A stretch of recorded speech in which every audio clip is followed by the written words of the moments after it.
बिस्मिल्लाहिर्रहमानिर्रहीम। अस्सलाम वालेकुम। एक दफ़ा फिर से शाह इस्लाम आपकी खिदमत में हाजिर हुआ हूँ माइक्रोसॉफ्ट एक्सेल की एक नई शीट के साथ। और इस वीडियो के अंदर मैं आपको फाइनेंशियल प्रोग्राम के अंदर कैश फ्लो का बताऊँगा, कैश फ्लो के बारे में बताऊँगा।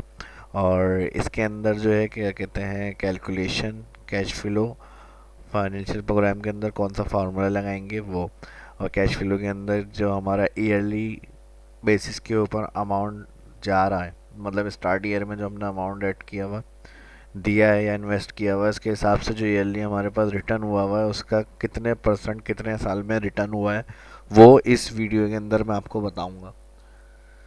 तो कैश फ्लो के अंदर जो फार्मूला हम यूज़ करेंगे वो आई आर आर का होता है एक्सेल के अंदर। और आई आर आर की मीन्स हैं full form internal return of rate, यानी जो ईयरली बेसिस पे स्टार्ट में इन्वेस्ट किया अमाउंट उसका जो रिटर्न आ रहा है वो कितने परसेंट हमारा इतने साल के अंदर रिटर्न हुआ है, वो इसके अंदर कैलकुलेशन में मैं आपको समझाऊंगा। तो आइए स्टार्ट करते हैं। इसके लिए यहाँ पर मैंने हेडिंग बनाई हुई है ऊपर टॉप में, फाइनेंशियल प्रोग्राम कैश फ्लो। जिनको एक्सेल आता है और पता है किस तरह से ये मैंने फॉर्मेट दिया हुआ है तो उन्हें तो खैर पता ही है। उसके अलावा जो न्यू देख रहे हैं उनको, उनके लिए मैं बता दूं कि ये हेडिंग मैंने इंसर्ट से यहाँ वर्ड आर्ट के अंदर से ये स्टाइल सेलेक्ट करके अप्लाई करी हुई है। जब इस पर क्लिक करते हैं तो इस तरह से टेक्स्ट आ जाएगा हमारे पास। टेक्स्ट के अंदर आप हेडिंग टाइप करेंगे। हेडिंग टाइप करने के बाद जो यहाँ पर फॉर्मेट होता है, इसके फॉर्मेट से जाके मज़ीद इसके अंदर चेंजेस वगैरह फॉर्मेटिंग वगैरह कर सकते हैं। अगर इसमें कोई कन्फ्यूजन है आपकी, क्योंकि ये बना हुआ पहले से मेरे पास एक डाटा था जो शीट मैंने ओपन करी हुई, उसके ऊपर मैं ये क्लास करवा रहा हूँ आपको। तो जो नए यूज़र यूज़ करने वाले हैं और देख रहे हैं एक्सेल, जिन्हें नहीं पता तो वो ये कोई शिकायत ना करें, इसलिए मैं इस चीज़ के बारे में आपको बता रहा हूँ। और फिर भी अगर बेसिक्स की क्लियर नहीं है तो मेरे चैनल पे, मेरी साइट पे जाकर आप कंप्लीट एक्सेल की वीडियो मेरी सीरीज़ चल रही है वहाँ से जाके हेल्प ले सकते हैं। इंशाल्लाह ये सारी वीडियो डिटेल के साथ आपको वहाँ पर मिलेंगी। तो इस वीडियो के अंदर आ जाते हैं हम फाइंड के ऊपर। यहाँ पर हेडिंग का मैंने बता दिया। उसके अलावा ईयर हमने बनाए हुए हैं। ईयर के लिए हमने 2006 से 2010 तक के ईयर टाइप किए हुए हैं, यानी ये 2006 को लिखने के बाद यहाँ पर फर्स्ट सेल के अंदर हमने टाइप किया है। एक और दफ़ा मैं आपको बता देता हूँ, इसको इस तरह से फिर ड्रैग किया हुआ है या इसके अंदर प्लस या सिंपली इसके अंदर टाइप ही कर लेंगे हम। 2007, 2008, 2009, 2010 ये ईयर आ गए। ईयर के अलावा कैश फ्लो 2006 में जो माइनस के अंदर हमें फर्स्ट अमाउंट जो होगा माइनस में लिख लें। माइनस के अंदर हमारा ये अमाउंट 2006 के अंदर आया। उसके बाद 2007 के अंदर हमारे पास ये आ गया, 2008 में ये, 2002 में, 2010 में। अब इन सालों का जो इन्वेस्ट स्टार्ट में हुआ है वो उसके हिसाब से जो अमाउंट आ रहा है कितने परसेंट हमारे पास रिटर्न हुआ है। रेट ऑफ रिटर्न हमारे पास यहाँ पर मैंने हेडिंग टाइप की हुई है। और फार्मूले के लिए हम लगाएंगे इस सेल के अंदर। फार्मूला लगाने से पहले एक बात मैं आपको बता दूं, फार्मूला समझने के लिए बहुत ज़्यादा ज़रूरी है। कोई भी काम अगर आप करते हैं कंप्यूटर फील्ड के अलावा भी किसी भी काम में जहाँ आपका इंटरेस्ट या शौक है तो उसको पहले समझने की कोशिश करनी चाहिए, उसके बाद वो काम करना चाहिए। तो इसके लिए कोई भी एक्सेल के अंदर अगर आप फार्मूला लगाते हैं तो उसकी डेफिनेशन लाजमी है कि आपको पता होना चाहिए कि इसका मतलब क्या है या डेफिनेशन क्या है जो हम यूज़ कर रहे हैं। इसके लिए आप इक्वल लगाते हैं। इक्वल तो पता है, कोई भी कैलकुलेशन एक्सेल में अगर करनी है तो सबसे पहले इक्वल का साइन लगता है। इक्वल के साइन के बगैर कोई फार्मूला नहीं लगेगा या कोई कैलकुलेशन नहीं होती। इक्वल के साइन के बाद आप फार्मूला कोई भी टाइप करेंगे, जैसे मिसाल के तौर पे कैश फ्लो जो होगा इसके अंदर फार्मूला आई आर आर का है तो आई, अब आई से आने वाली जितने भी लिस्ट हैं वो सारी आपके सामने यहाँ शो हो रही हैं। इसको आप स्क्रॉल से नीचे तक देख सकते हैं। अब सेकंड जब आप अल्फ़ाबेट देंगे अब आई आर, तो आई आर आर का यही एक ही फार्मूला होता है। अगर पूरा लिखना है तो पूरा एक और आर भी टाइप कर सकते हैं, नहीं तो टैब कीबोर्ड से टैब बटन दबाएंगे, फार्मूला आपका सिलेक्ट हो गया।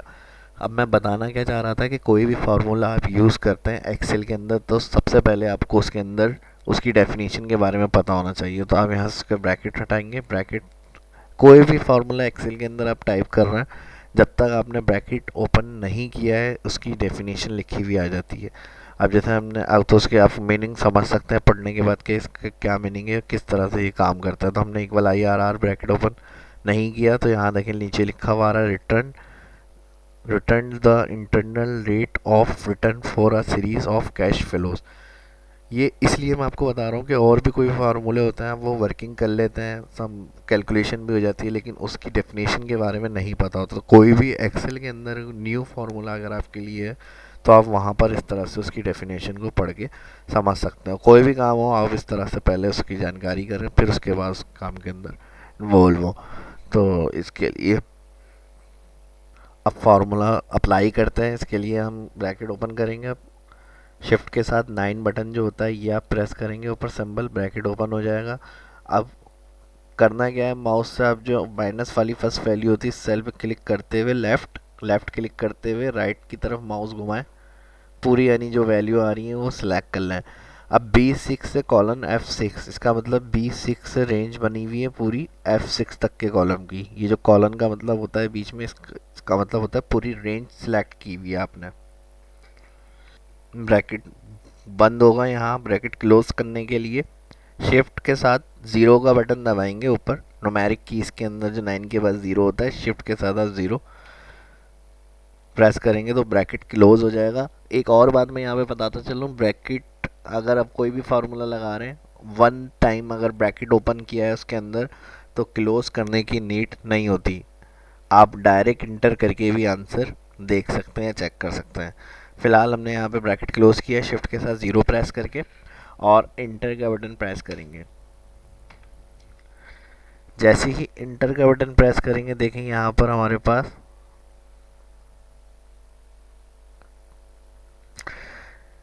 परसेंट क्लिक कर लेते हैं। जितने परसेंट हमारा रिटर्न हुआ है वो अमाउंट हमारा यहाँ पे टाइप होकर आ रहा है। IRR B6 से लेके हमने यहाँ से F6 तक की रेंज बनाई थी। अगर इसका अमाउंट को हम बढ़ा देते हैं तो देखेंगे अमाउंट भी हमारे पास बढ़कर आ गया। फिर से बता देता हूँ, IRR टैब बटन प्रेस करेंगे, ऑल वैल्यू सिलेक्ट करेंगे, ब्रैकेट क्लोज करेंगे, इंटर।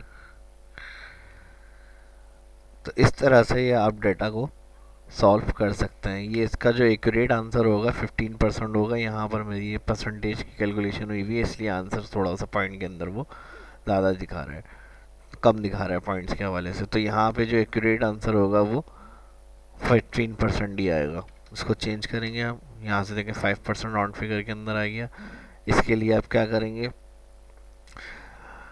अब जिस तरह ये पीछे बैकग्राउंड के अंदर ग्रिड लाइंस शो नहीं हो रही हैं, यहाँ पे ये मैंने व्यू के अंदर ऑप्शंस होता है,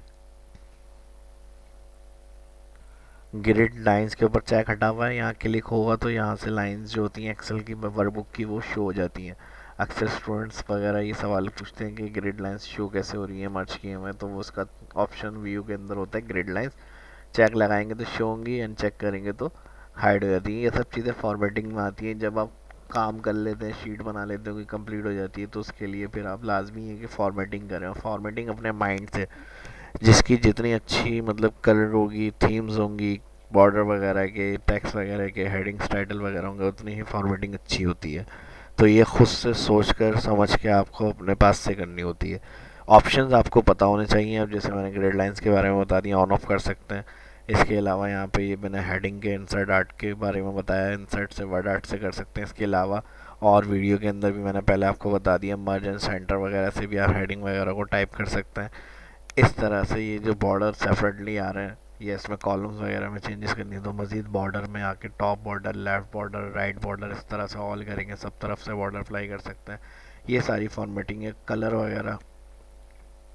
कलर वगैरह चेंज करना है तो लाइन कलर वगैरह भी चेंज कर सकते हैं। शेडो, ये जो इसके नीचे शेड आ रहा है रिफ्लेक्शन, वो हमने कहाँ से किया हुआ है इसको सिलेक्ट करके मैंने बताया था। जब वर्ड आर्ट की हेडिंग यूज़ करेंगे तो फॉर्मेट के अंदर यहाँ पर टेक्स्ट के हवाले से पूरे फॉर्मेट के मेन्यू होते हैं। टेक्स्ट इफेक्ट्स के अंदर रिफ्लेक्शन, और यहाँ से इस तरह की रिफ्लेक्शन के अंदर ये ऑप्शन मौजूद होता है। जैसा स्टाइल आपको फॉर्मेट आपको चाहिए वो आप क्लिक करके ओके कर सकते हैं।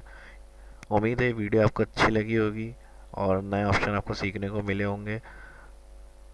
इसकी प्रैक्टिस करें अच्छी तरह से। कुछ समझ में नहीं आ रहा तो कमेंट करके मुझसे पूछ सकते हैं। वीडियो अच्छी लग रही है तो लाइक करें, शेयर करें दोस्तों के साथ और चैनल को सब्सक्राइब करें। मुझे दुआओं में याद रखिएगा। मिलते हैं नेक्स्ट वीडियो में। शाह शाम को इजाज़त दीजिए। अल्लाह हाफिज़।